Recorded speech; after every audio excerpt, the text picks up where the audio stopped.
What's up, ladies and gentlemen, and welcome back to FudgeMuppet. It's Michael here today, and I'll be taking you through the latest Skyrim build, the Craftsman. The Craftsman is a master smith, a master enchanter, and will use a collection of weapons to defeat his enemies. The Craftsman has a love of the Akaviri art and architecture, hidden magic, and mysterious metals. He's a connoisseur of weaponry and armor, and has been all over Tamriel exploring mines and varying cultures. If you want to know how to make his face, give the video a like, and if it gets 1,000 likes in 2 days, we'll upload a guide. The Craftsman not only enjoys fine arts, tradition, and unique lifestyles, but he loves reading, especially about history, which he will study as much as possible. Born and raised in Orsinium, the Craftsman grew up in a traditional orc lifestyle. It was harsh and hostile, and he was more interested in the arts and creativity. He was more sensitive, he had no desire to slay his father, he just wanted to see the world and make things. Within his tribe, it was basically the women who were the blacksmiths, the ones who were able to forge the weapons he truly loved and wanted to make. His tribe said his burly genetic frame had no time to master such art, and he was taught to battle, provide for himself, and overall be an independent warrior. It was such independence that would allow him to one day leave. He dreamed of living a life outside of Orsinium, a life that was about more than combat and competition. When traders came through his territory, he would use money to buy books without the other orcs' knowledge. The books were of other cultures and regions. They displayed grand buildings, weapons, and open lands.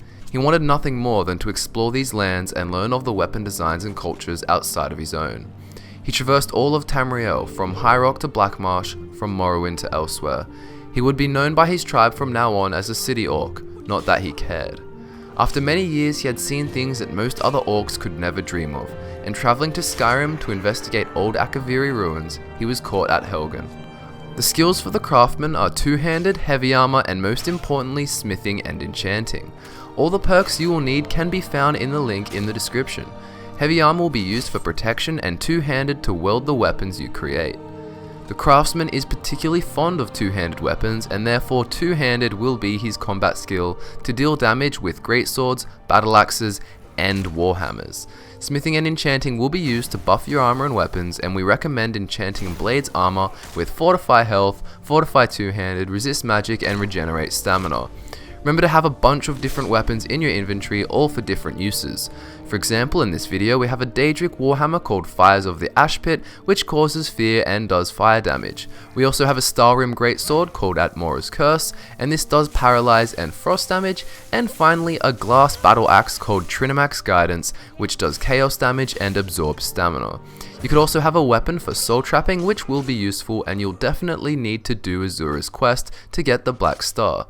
Also note that the Craftsman takes pride in making his weapons and will give them all different names. Remember to look through the lore and name your weapons after different things. You might be naming a Warhammer after a mountain or a greatsword after an old hero. The Craftsman can also do Malakath's quest to get Volendrung and smith it up with an ebony ingot. He definitely isn't a racist and generally is honorable and fair. He will definitely do the main storyline and enjoy exploring alongside the Blades, and in terms of guilds, the Craftsman can do the companions if you desire. That means that being a werewolf is certainly an option if that's what you feel like. Moving on to the playstyle, the Craftsman obviously will be crafting. Smith up all your weapons and all your armor to the best standard possible before battle. Enchant your weapons with enchantments that will have different uses for different scenarios. For example, by using chaos damage and absorb stamina, the Craftsman is able to quickly kill his foes whilst regaining the stamina it used to swing the final blow. The Craftsman will also have fire enchantments on particular weapons to kill things susceptible to fire, and also those that resist frost, because he will also be using frost enchants. Our frost enchanted sword has paralyze to add to the roleplaying of freezing enemies, and also so the Craftsman can defend against multiple melee groups. Even though the Craftsman is not a block character, bashing with your two-handed weapon will be useful a lot of the time. Now the stat spread for the build has a good amount of stamina, about 60%. This will allow for plenty of power attacks, a crucial part of the Craftsman's combat method. Health will make up 40% of stat allocation, and in terms of a standing stone, this build will use the Lord Stone for 50 additional armor rating points and an extra 25% magical resistance. And that wraps up this week's build, the Craftsman. We hope you enjoyed it, and remember, if you want to see how to make the face, give the video a thumbs up. In the description box, you can find the perk link alongside a link to our Twitter, Facebook, and Instagram. Thanks for watching, everyone. Thank you for also watching our Fallout builds and Oblivion Let's Played. Remember to subscribe, and I'll see you next time.